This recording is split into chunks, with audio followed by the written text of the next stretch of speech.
Ola, somos Marta e Helena de cuarto de ESO e vamos a facer unha vela de emerxencia. Para facela só precisamos manteiga, un papel higiénico, así máis ou menos deste tamaño, un pau fino, coitelo e un cunco para apoiar a vela.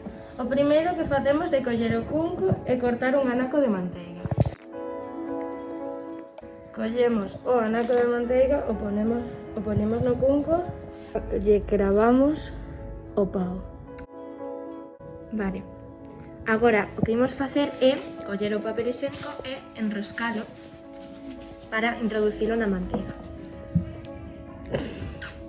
E coa axuda do pau imos introducindo o papeliño. Vale. E cortamos un pouquiño.